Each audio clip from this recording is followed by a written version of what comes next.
All right, good morning. Good morning. I'm Robin Baumgart. I've been a master gardener now for, 13, 14 years, somewhere in that neighborhood. I do work with the Ready Garden Grow program, which is just a lot of fun. Okay, so enough of Ready Garden Grow. That's my plug for my program. We're going to talk about vegetable gardening today. So this is going to be a fun class. Less stress, there's not all these really scientific details so much that you're worried about. How many of you guys in here do vegetable gardening at home? Yeah, I figured that was not the case. How many of you are very successful at it? Not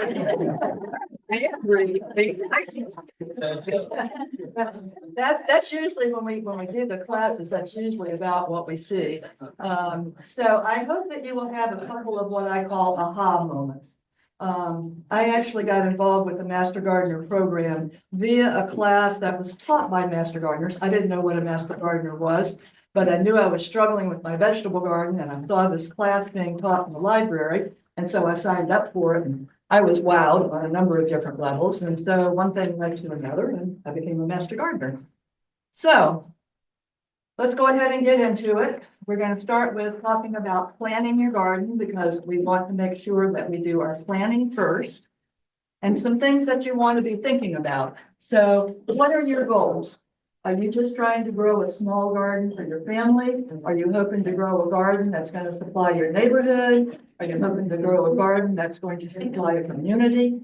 So you want to think about, what are your goals for your garden? The next thing you're going to think about, and we're going to talk a lot about this, is your site realities.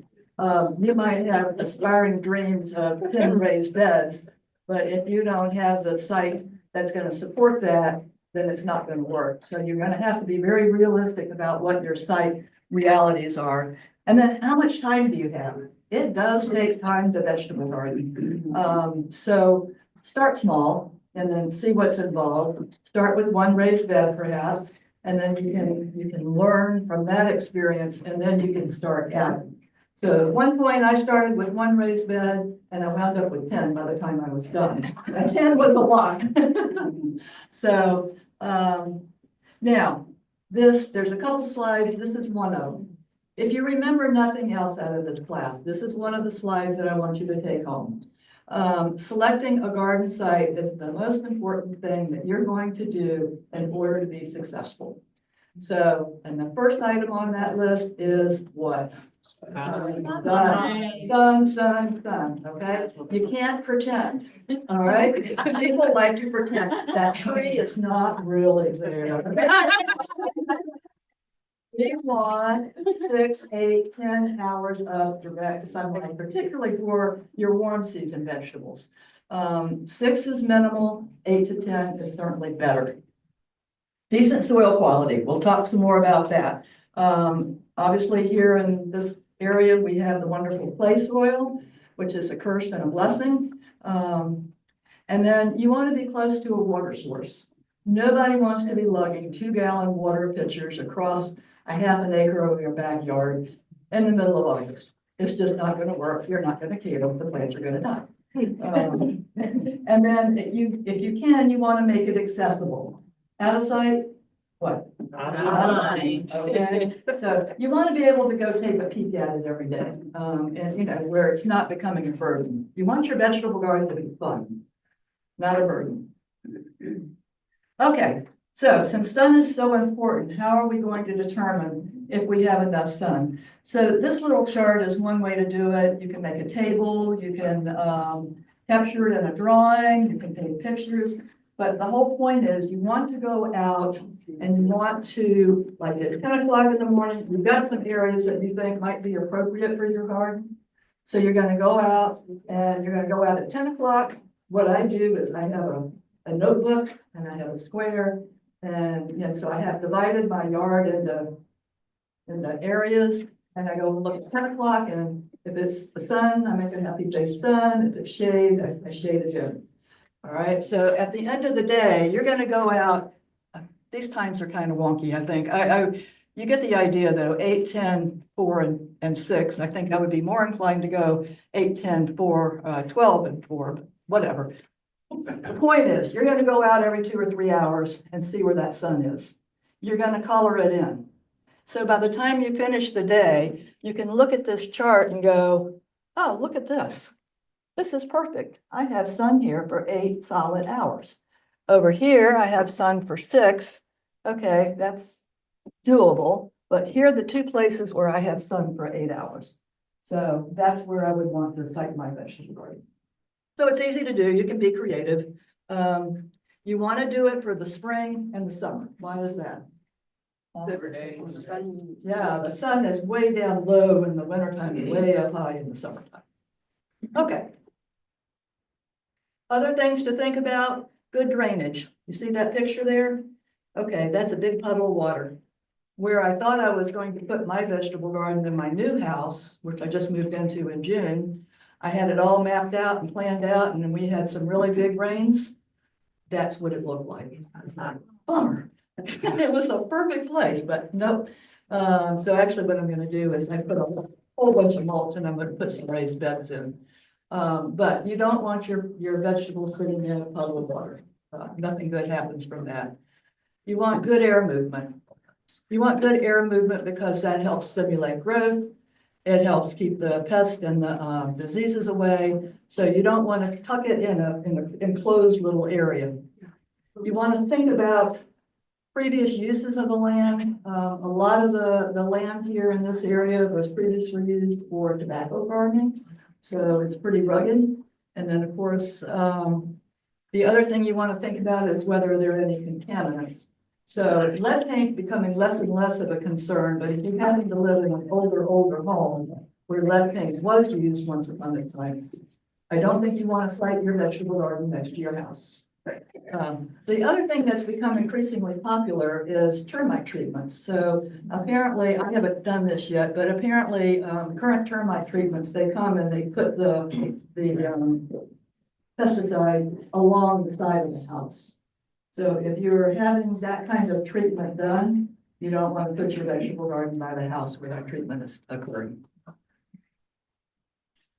Okay, so now that we have found our spot, what kind of garden is going to work best for you? So there's basically 4 different approaches to vegetable gardening as far as what type you select. The basic in-ground bed, raised beds, container gardening, and edible landscaping. We're going to talk about each one of those, the pros and cons of each.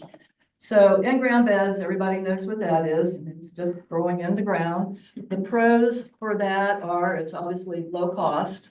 It doesn't dry out as quickly, and the roots tend to stay cooler in the summertime. The cons are it's hard work. It is really hard, particularly in this area, to get some good soil established with our clay soil that we have here. So, you know, it's usually several years of adding amendments and whatnot before you can get a good loamy soil. It is slower to warm up in the spring, and it's also, you know, you're going to be fighting the weeds, that's for sure. And so then raised beds have become really popular for a lot of reasons. They warm up earlier. They have great drainage. They have great soil.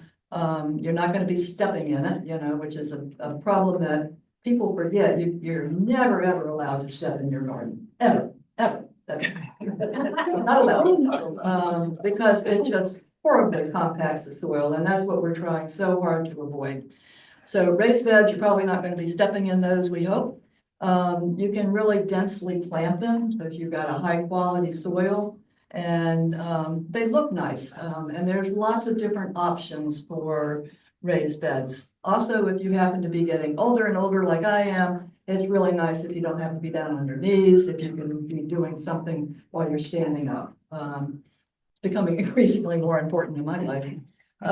Raised beds can be more expensive because you're going to be purchasing the soil, you're going to be buying whatever, some sort of a structure.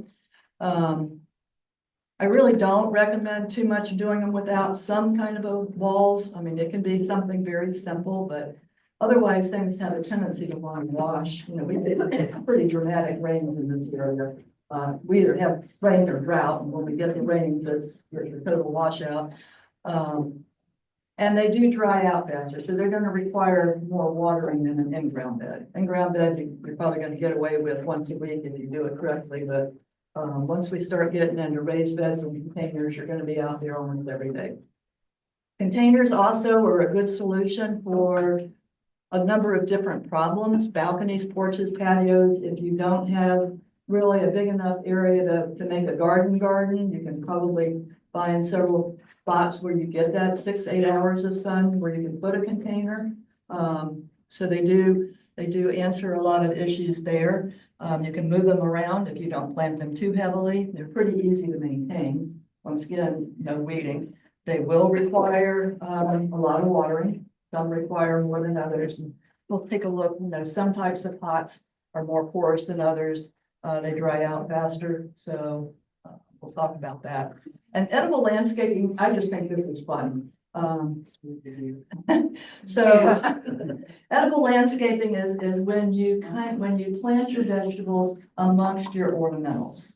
So you have your nice front yard garden foundation bed, and your HOA has said, no, you may not. How many of you have that rule in your communities where you're not allowed to plant vegetables in your front yard? Yeah, a lot. It's really fun. It's touching in things like spinach and Swiss chard and all these pretty leafy green type plants that just look like your ornamentals right there in your front yard.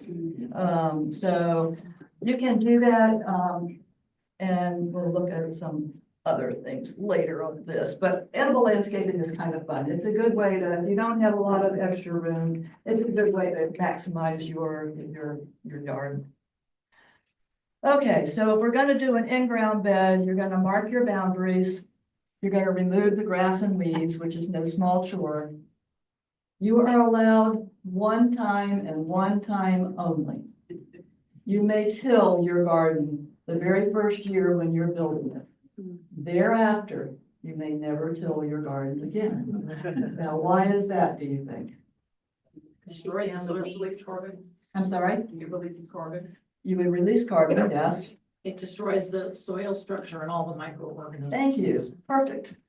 So what we're going to be spending all our time doing in our gardens is building up that soil structure. We're going to be putting down good compost. We're going to be putting down organic matter. And so you spend this whole year building up your soil structure. And then if you come along the next year with a tiller, you've just destroyed it and you're starting over from scratch. All right, so one time, no till. You've probably heard that before. So only the first year are you allowed to till. You're going to add your compost in your soil. Then you're going to take your soil samples. You always are going to take soil samples. Very important. And then depending on the results of your soil test, then you can add amendments as required or needed. And we'll talk a little bit more about why I know y'all have been over and over soil testing, probably in every class, because it's important in every class. And it has its own particular importance when it comes to vegetable gardens. Okay, raised beds, lots of choices. You can do a lot of fun things. They can be architecturally very pleasing.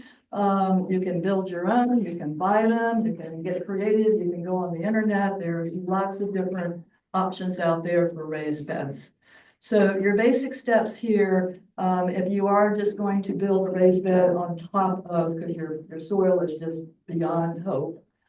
So you're just going to build up several inches, more than several, 8 to 12 inches of good soil compost on top of your in-ground bed, on top of your ground. Remove your grass or weeds. Always, if you plan ahead, so I'm in the process of creating, like I said, I just moved, so I get to start over yet one more time. I've started over so many times. I keep saying, this is my last house. I'm not doing this again, and here I am. Put down cardboard, allow yourself many months. So I'm planning for my pollinator garden, actually. And so I had topsoil compost delivered, but first I put down cardboard. And then I put 5 cubic yards of compost topsoil, and then I just added soil conditioner on top of that, and it's going to sit until spring. So as far as the soil for your raised bed, pretty much we've covered that. Here are your options. You can make your own. You can buy it from a landscape company, or you can buy the bagged soil. Wooden raised beds, that there's a little controversy with some people about whether using pressure treated wood for your your size is acceptable or not. It is acceptable. If you're not comfortable with it, don't use it. You can select a rot resistant wood like cedar or redwood. You're gonna pay for it, but it will hold up a little bit longer. You do not want to use anything that was treated with creosote. Okay, so this looks scary. I'm not a math person, but I'm gonna make it very simple and it's gonna be on your practicum, so pay attention for a few minutes. So how do you get, I've got a raised bed that's 4x8, and so I need to go to the store and get some soil for it. How much do I need? Or I've got 5 raised beds and, you know.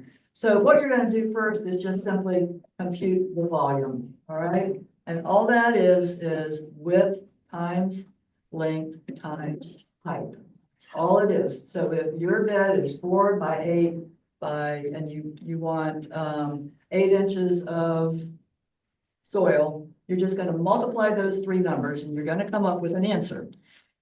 You're going to divide that answer by 27 if you have large quantity, and that will give you how many cubic yards you need. So if you're doing big, you know, one of Rich's community gardens, he's going to figure out how many yards he needs.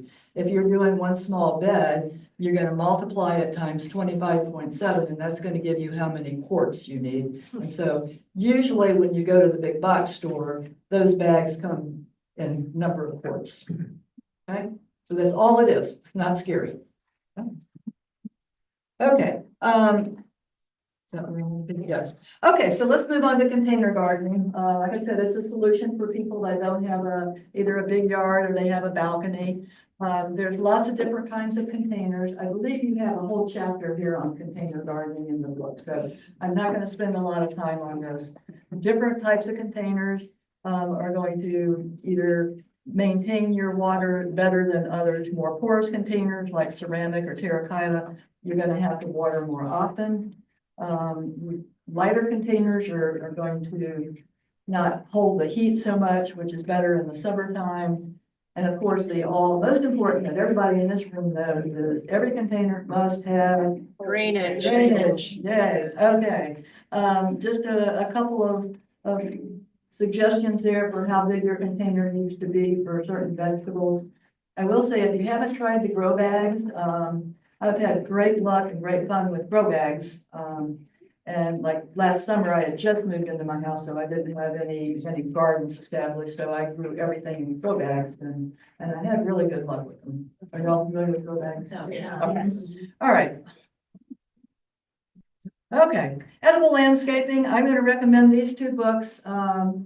What I have a tendency to do is go to my local library and I check out a book that somebody has recommended or I see in a magazine. And then if I like it, then I'll bring it home buy it from my own library. I did buy both of these. Everybody knows Bree Author? Yep. Yeah. Okay, she of course is our local star when it comes to edible landscaping. She also does a open house every spring. So if you haven't been out to see her property, it's well worth the trip. And she's expanding. She bought the house next door. She built a huge greenhouse. And then Rosalind Creasy is the other one who has a wonderful book on beautiful, beautiful gardens that are, this is where you're interweaving your vegetables with your ornamentals. Okay, so we got our garden ready to roll here. Now we have to pick some vegetables. Which vegetables should you pick? Are you gonna go out and buy an orange tree? No. Not here, you're not, or you can, but you only have it for a short period of time. So we're gonna talk about what grows well in this area, and obviously that's what you're gonna want to be selecting. You're gonna think about how much space you have. So I have one 4x6 bed. Am I going to be planting watermelons, do you think? Probably not, unless I only want one. And then once again, we're back to that all pervasive sunlight, you know, where do I have enough sun? Because I gotta have that. A lot of times people like to look at what's expensive to buy in the store, and that's what you want to plant in your garden. So you spend, you know, your $3.59 for a pack of seeds or $5.99 for a 4-pack of transplants, and you're set for the summer for something that you would be spending that much on every week at the store. And then time of the year, so leads us right into, we are really lucky here in North Carolina. We have 3 growing seasons for vegetables. We have our cool season crops that start where you're gonna actually start planting in February. So that's not too far away. That's going to merge into your summer crops, your warm season crops, and then you get to plant cool season crops again. So the only place it gets a little tricky is when you're moving from spring to summer and you've got all this wonderful kale and spinach and collards and they're all just thriving. But now I've got all my tomatoes and cucumbers and I want to put them in the ground now. So, you know, it gets a little tricky when you're in the transition sometimes, but you know, it's kind of a fun problem to have. All right, common crop charts. This is my most favorite handout. I have it at home. I keep it in a plastic sleeve. I have it on my desktop. I have it in my shed. I have it on my potting table. This one little chart has got almost everything you need to know when you're ready to select and plant your vegetables. So there's 2 sheets. If you notice, one is cool season, the other is warm season, right? So it's got a lot of information on it. We're going to quickly talk about each one of those columns and what they have, what it means, and what it's good for. So your first column obviously is your vegetables. So here, up here on the screen, we're looking at your warm season crops. And then in the red box there, the varieties. Now, these are varieties that have been proven to do well in this area. So if you are a beginning gardener or you're answering the phone and somebody wants to know what kind of beans they should plant or tomatoes they should buy, these are the ones that you want to get started with, all right? Once you become the pro vegetable gardener, then start branching out and trying some other fun things that you see in the seed catalogs that you start getting this time of year. But personally, I always, like particularly with tomatoes, I have my fan favorites that are on this list, and then I might buy something else. But I want to know, I know these are going to work, all right? So the other nice thing is, and I was pleasantly surprised, you're not going to have any trouble finding these in your garden center or big box store, either seeds or transplants. You're going to find these varieties very easily. So for whatever reason, whether the stores know enough to pick the ones that are good for this area, or we just got lucky, I don't know, but you will not have any trouble finding these varieties. So is everybody good on that? Okay. All right, this is also really important. We're gonna kind of beat this into your head too. So plant families is the next column. These are the 4 major plant families that you're probably going to be engaging with. Your beets, cabbage, carrot, legumes, nightshade, onions, squash, and sunflower. Now, I don't know about you guys, but once again, prior to becoming a master gardener, I never would have occurred to me that tomatoes and eggplant and peppers are all in the same family.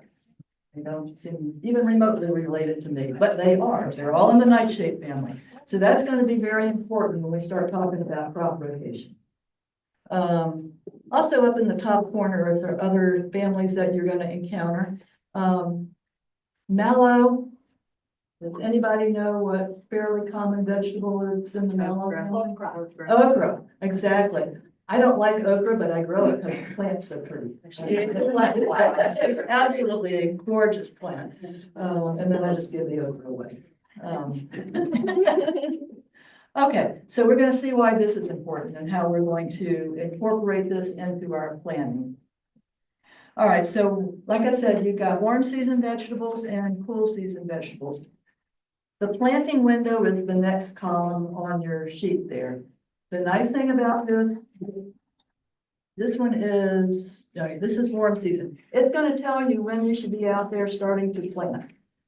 So it's going to tell you a couple things, whether summer garden, fall garden. Okay, so there's this is when you want to start planting. Now, we kind of typically use April 15th. Now our frost date has moved back to April 8th, I believe now, but just for keeping it in your head. We use kind of Tax Day and Halloween as our cross dates. They're now changed a little bit, but not significantly. So it's April 15th. My tomato plants are ready to go. All right. It was 35 degrees yesterday. What am I gonna do? Well, my chart says it's time to plant. Is it time to plant? No. Okay, so you have to put some common sense into this. These are windows.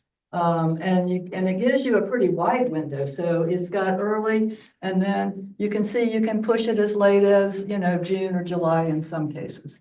But it's very helpful for you to do your planning.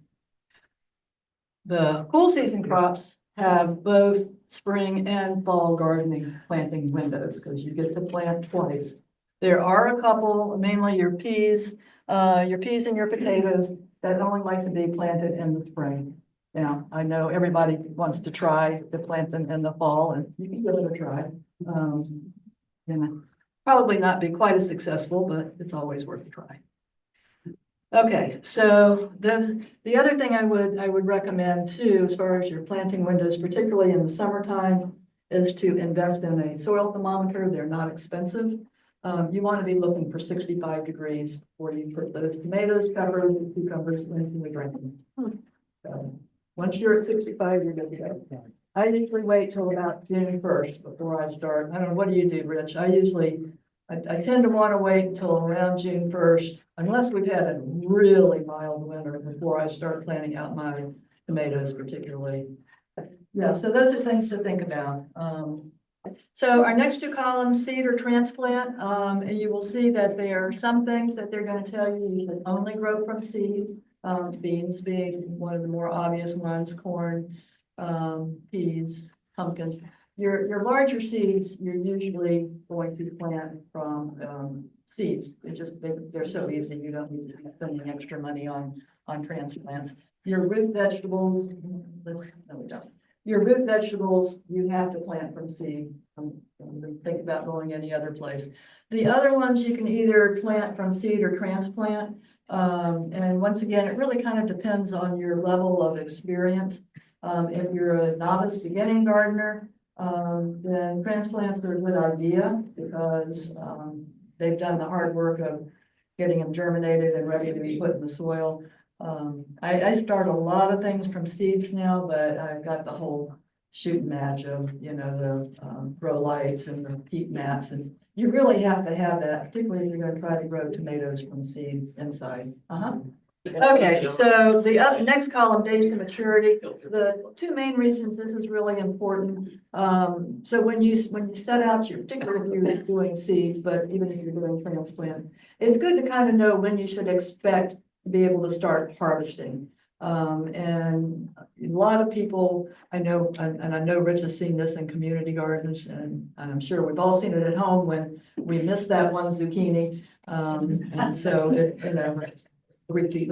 I came into one community garden and they were so excited to show me this zucchini that was like 3 feet long. It's like, no, we don't really want to do that. It doesn't taste very good. So you want to kind of know when you should expect things to be ready to harvest.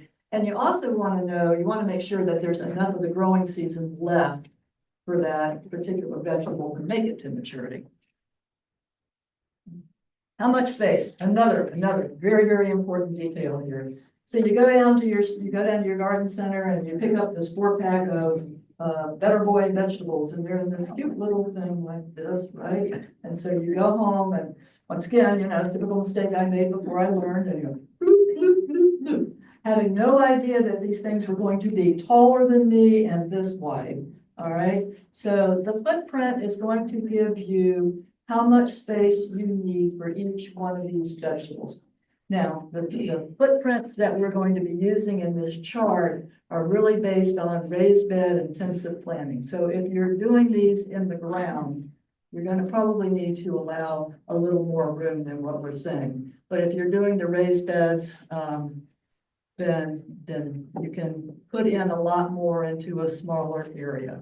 But very important, what happens if I jam all those tomato plants too close together? No beer. Yeah, I mean, they're not gonna be happy. They're gonna be fighting for nutrients. They're gonna be jam packed. They're not gonna get any airflow. Yeah, it's just, they're not gonna thrive. So, it would be better to have one that has enough room than three that are jammed together. You'll wind up with more tomatoes in the long run. Okay, so how many of you are familiar with square foot gardening? Okay, this is another book that I did find. I think he's on like Rev 3 now. This is another one that I added to my home library because it's just kind of fun. But basically, he has a pretty highfalutin soil mixture that's probably a little on the expensive side, a little over the top. But the whole point is and we're gonna do this in our practicum. You're gonna divide your garden into 1 foot squares, and then using that footprint that we just saw on the common crop chart, we're gonna lay out your garden. Okay, so kind of fun. I hope. It's fun. I think when we teach the Ready Garden Grow class, we do this as our practicum, and everybody always loves it because they go home with their own plan. So it's really a lot of fun. Okay, vertical gardening, another very important thing. Why? What's important? What's good about vertical gardening? As you say, Space, for one thing, yeah, I mean, away you from know. soil, so less funguses and. Absolutely, yes. So I pretty much try to vertical garden almost everything that I possibly can. Squash, pepper, you name it. If I can make it grow up, I make it grow up. Because it's going to cut way back on your diseases, your pests, your space requirements. And son of a gun, it sure is easier to pick. You know, I don't know if anybody has ever let cucumbers just kind of run amok on the ground, but they run amok, and then trying to find them is not an easy task. So yes, up is good. Once again, the internet has lots and lots of cool ideas on how to go up. You can be very creative. There's lots of possibilities. What I will say is you don't want to, we all know what these cages that you see in the big box stores. How many of you have tried those for your tomatoes? How many of them fell over? Right? They're just not strong enough to support a full-grown tomato plant. So you've got 3 different types of tomatoes: determinate, which are usually pretty compact. They don't get quite so big. I think most of our heirlooms fall into this category. And then indeterminate, those are your common ones that grow huge. The advantage, your determinate don't take up as much space, but it's pretty much a one and done. So they tend to push out all their fruit at one time and then they're done. Indeterminate, they're going to push out fruit all season long. And if anybody's grown cherry tomatoes, you know, those things just persist into the wintertime. They don't ever give up. And then some have a mix of traits. So celebrity, that's one of my go-to tomato plants, because I have had good luck with that every year. So, okay, and then we have a couple of more columns here, whether or not the plant can tolerate some shade and succession planting. So we did say, if you look at your chart, you'll see that if you look at the cool season vegetables, you will see that there are a handful of those that will tolerate shade. I really don't recommend, unless you're really in the mind, putting them in the warm season crops in the shade. They just don't like it. They want sunny. And then succession planting. Okay, so I'm ready to plant my radishes. Right? So I'm heading out to my garden, and I put out my 48 seeds. And Now radishes have a very short grow time. They pretty much are ready in about 30 days. So I just planted some 40, 50 radishes, and I come 30 days later and I pick my 50 radishes. What in the world am I going to do with 50 radishes? All right. So what I should have been doing is planting 10 or 12. And then a week later, I'll plant 10 or 12 more. And a week later, I'll plant 10 or 12 more. And guess what? Now I have radishes available for a long period of time. All right. You can do that. So your succession chart there will tell you which vegetables are the best for succession planting. And it's usually those that have a shorter maturity time. The other kind of connotation for succession planting is when we're moving from cool season to warm season to cool season. So I have my garden and it's planted with cool season. Here comes April, out they go, here comes my warm, here comes September, out they go, here come my cold, right? So the same area can be used for a variety of different crops. All right, we're gonna make a planting plan. And this is what you want to do for your own garden. It's what you want to recommend to people if you're teaching a class. So we're going to use our common crop chart and we're going to pick whatever vegetables we want to grow, right? This is what we let them do in Ready Garden Grow. Let them go through the list and pick what plants you want to grow. And then we're going to fill out this chart using the information out of the common crop chart. So now I have very handily on one sheet of paper, everything I kind of need to know about growing these vegetables for my garden this summer.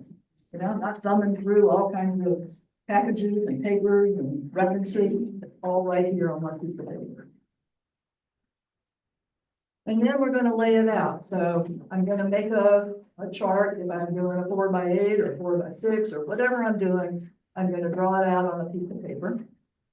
And then I'm going to start laying it out. Crop rotation. Now, here's where the plant family bit comes in. Really, really important. So, case in point, I planted before. Once again, I started learning what I was supposed to be doing. I put my tomato plants in the same place every summer.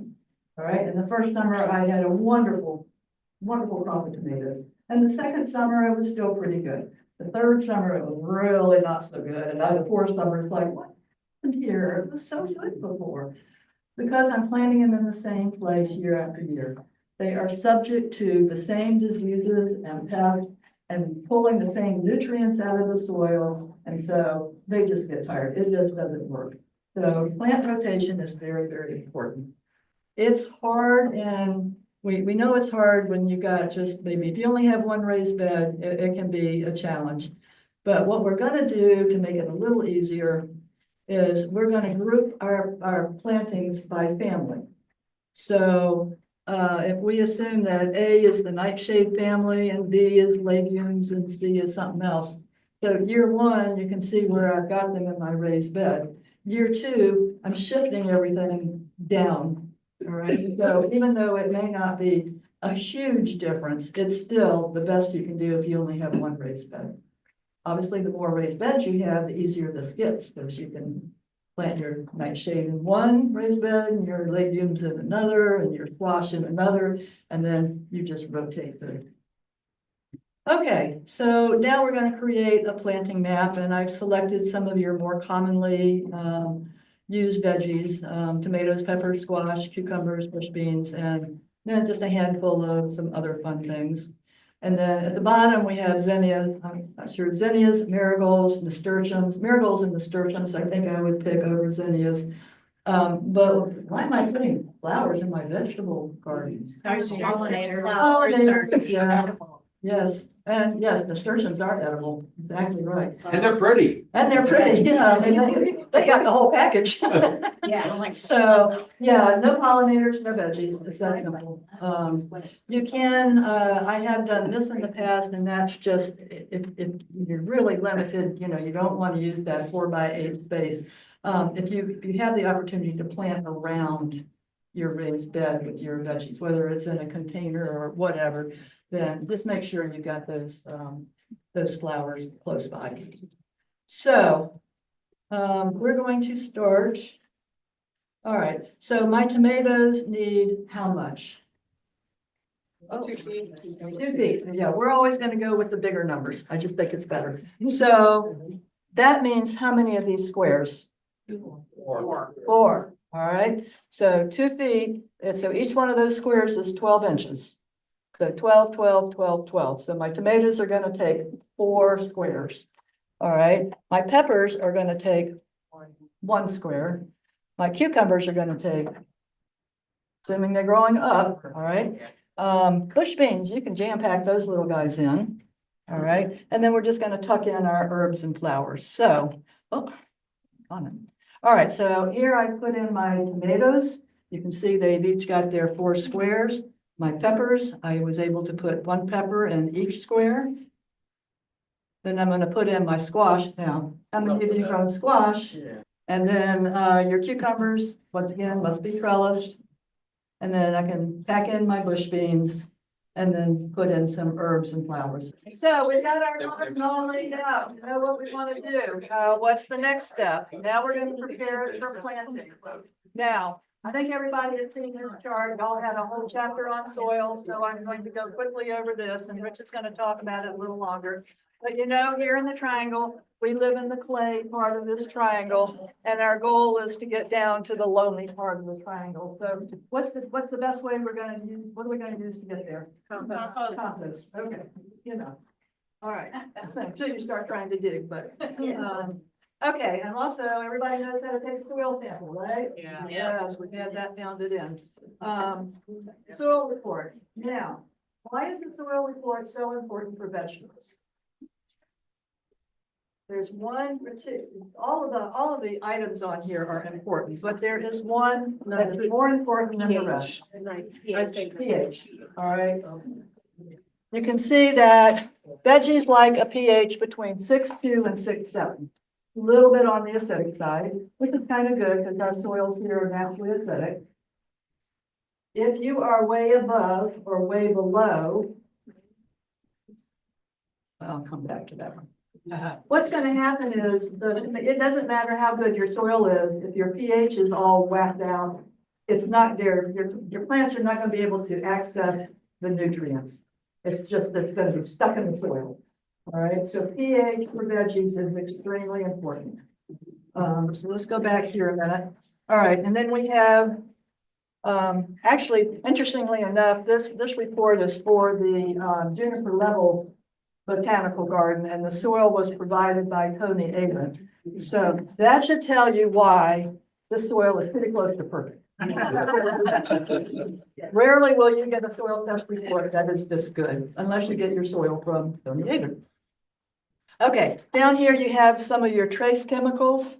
So your biggies, of course, are your NPK, you know all about that. Your trace chemicals are here. I would just scan the report to make sure that nothing is terribly out of sync. Usually trace chemicals are not a big deal, but so amending your soil, if you're, I think we know this at this point, if you have low pH, you're going to add lime. It says use pelletized lime. Has anybody, once again, before I became a master gardener, somebody told me I needed to put lime down. I went to Lowe's. I went, oh, look, this one is way cheaper than this one over here. So I picked up several bags of powdered lime. I looked like the Pillsbury Doughboy. It blew everywhere. It was the biggest mess I've ever seen. It clogged up in the spreader. Pelletized lime is your friend, okay? And then if you have a high pH, which would be unusual, you're going to add pine bark or elemental sulfur. It takes a long time to bring pH down. So you have to really start planning ahead for that one. And when we talk about blueberries, that becomes a very significant factor. Okay, planting. Phosphates, we talked about those a little bit. We kind of use, even though our phosphates have changed a bit, just as a kind of easy reminder, tax day and Halloween. On your seed packets, and back at that back table, they have a ton of seed packets if anybody wants to look at any.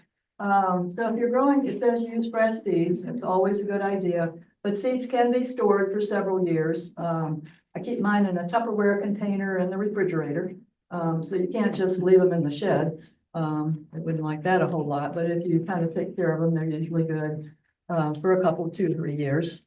And the seed packet is also going to give you the details on how deep to plant, days to emergent, so it's going to give you the specifics. Your common crop chart gives you kind of an overall picture, but this is going to give you the down and dirty details for the particular seed that you're trying to plant.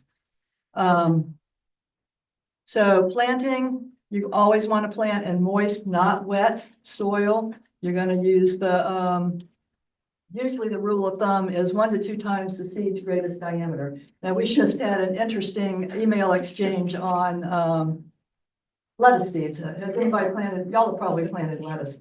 Itty, itty, bitty, bitty, right? So the question is, Do you plant, I think it says probably an eighth of an inch maybe on the packet, I don't know. You have a lettuce seed packet back there? No, okay. So the question is, do you plant them? Do you sprinkle them on the top and push them in? Do you just kind of sprinkle them and then just sprinkle a little bit of topsoil or I use potting soil? We've seen, Rich found NC State references for all of the above. All right, so, you just gotta have to use some common sense. The thing is, you don't want to bury these teeny tiny seeds, you don't want to bury too deep.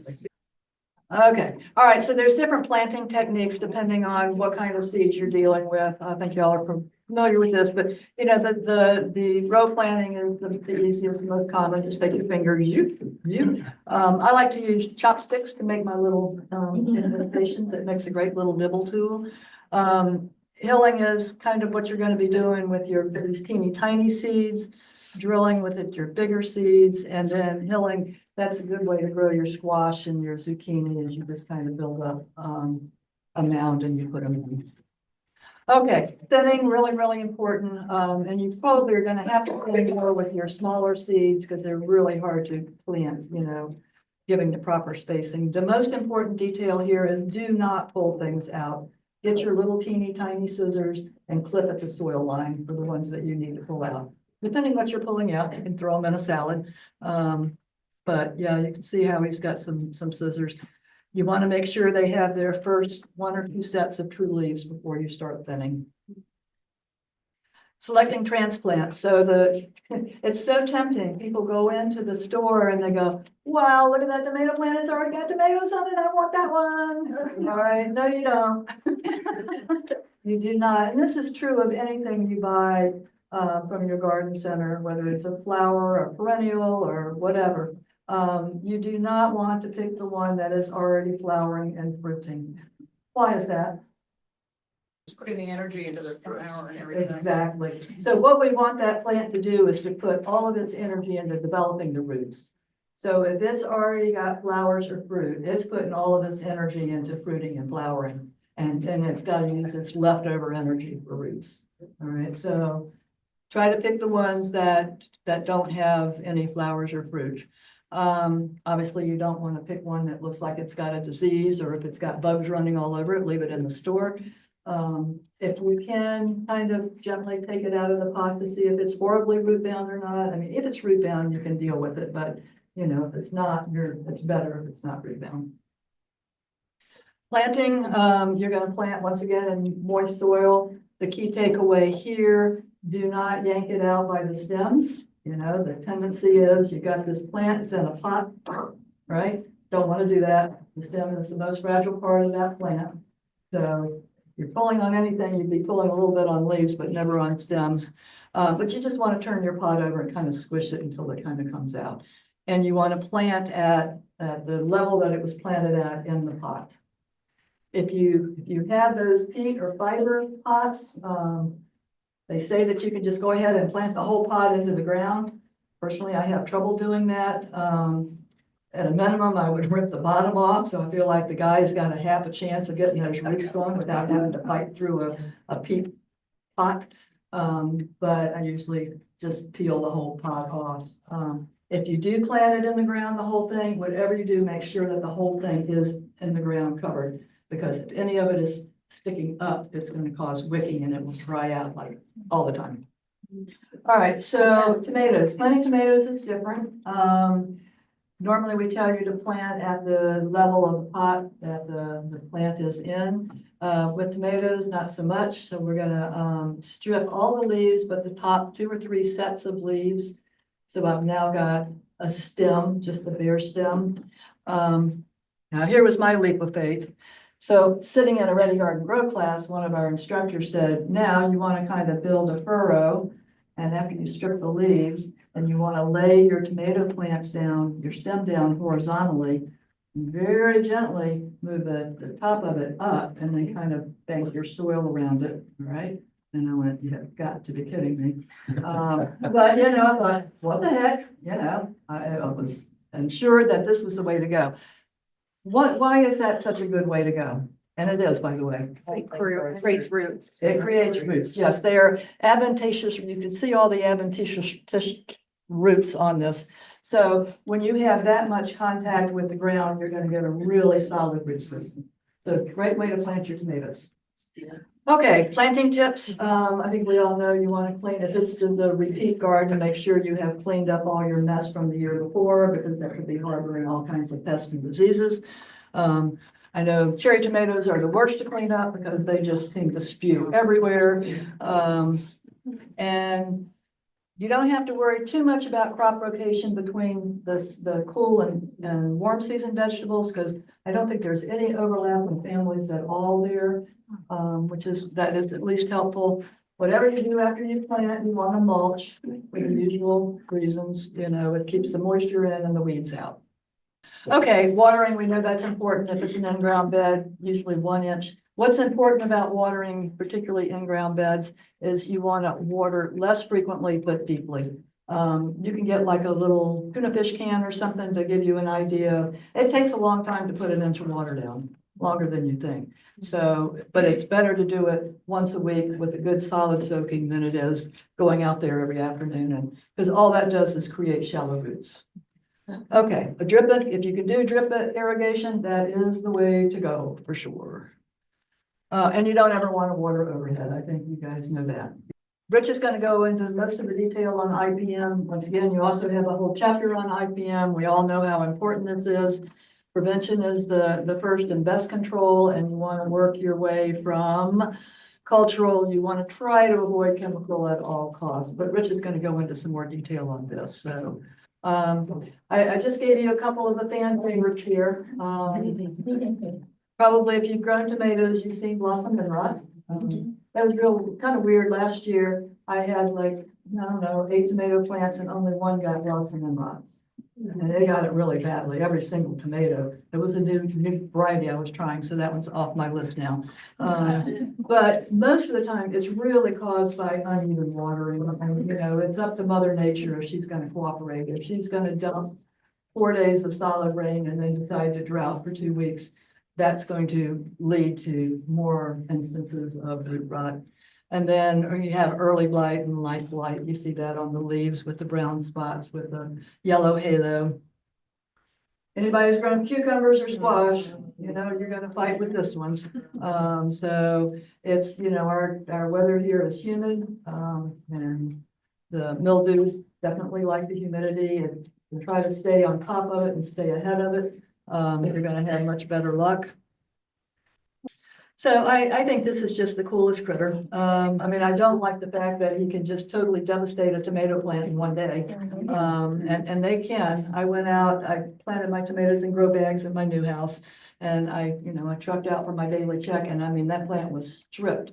And this little guy was just as happy as a bug in a rug. So I took my pail of soapy water and I plopped it in, and then I went out every day, and I had them for like 2 or 3 days in a row, and I'm plopping into the soapy water, and then they were gone.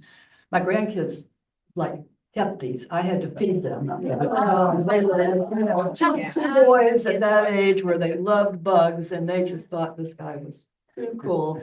So we had some of those in a container that we fed. Flea beetles, very annoying. They're chewers, which we'll talk about that. And somebody was asking me about this earlier. So if you grow squash, they will come. All right. Bottom line, I don't know that anybody can hardly grow squash without eventually seeing 1 or 2 or both of these things. The squash vine borer is, you see him right here. All right. So it's the tricky thing about him is you don't see it until it's too late. So he gets inside and munches away, and then all of a sudden your absolutely beautiful plant just collapses. If you're able to catch it, and I have never been able to do this, but if you're able to catch it, you realize it's going on before it gets bad. You cut a little bit of slick and then take this guy out and kind of put him back together. Squash bugs, yes, the bane of our existence. The best thing you can do with squash bugs, once again, check your plants every day. Once you start seeing these little brown eggs on the underside of the leaves, just very gently scrape them off. That's probably the most most you can do to try to prevent them from running amok. But yes, they will eventually take over. Okay, herb gardening, you're gonna really see more of the same again. Most herbs are pretty easy to grow. They're not picky. They don't have many pests, which is nice. They're grown for a variety of medicinal or aromatic or cooking purposes. They can either be annuals or perennials. Some are small shrubs like rosemary. They're just not very picky for the most part. And once again, you're going to see pretty much the same litany as we did for vegetable gardening.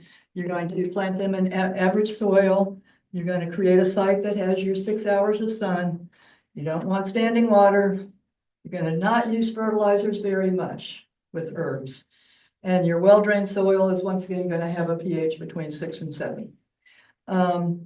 These are some really tremendous resources. If you're into growing herbs, and I can't remember which one of the three, but if you go to the Chatham County, it's like a common crop chart for herbs. And it's like 5 pages. It's got annuals, perennials, biennials. It has all of the herbs, all of the details you need to know for growing each one of them. So I immediately printed that out. It was a great resource. I originally had it in the presentation, but it was just getting too long, so I took it out. And the last thing I was asked to kind of briefly address is growing blueberries. It wasn't in your chapter.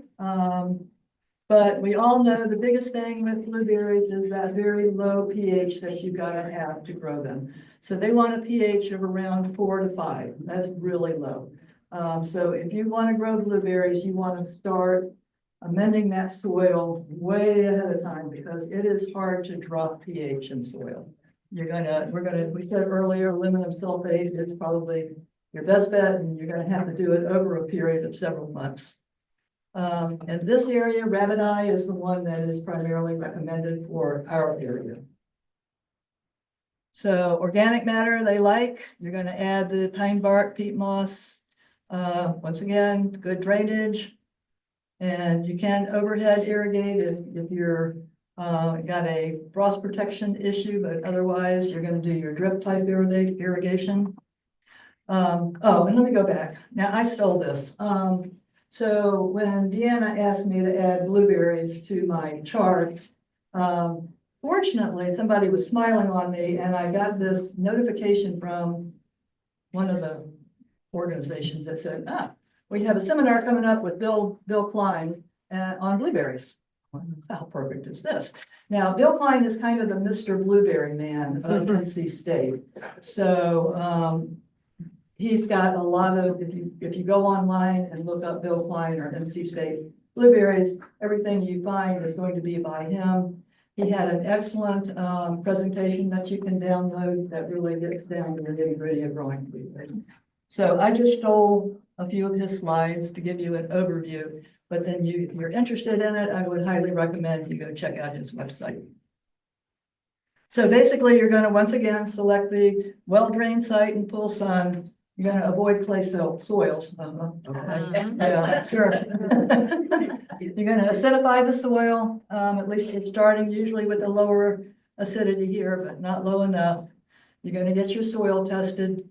You're going to get the correct species, which is rabbit eye for here. If you need to add acidifying organic matter as a result of your test, you'll do that, and then you'll amend your soil.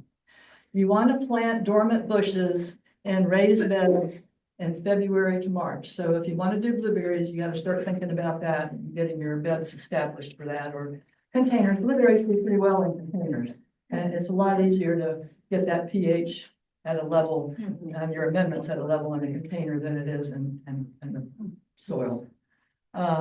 Pruning is a biggie with blueberries. I'm certainly not going to go into that, but there is a lot of data. You have to, when you initially plant, you want to keep only 3 to 4 of the upright shoots and reduce the height by 1/2 to 2/3. You have to prune every year, and there's lots of videos on how to prune blueberries.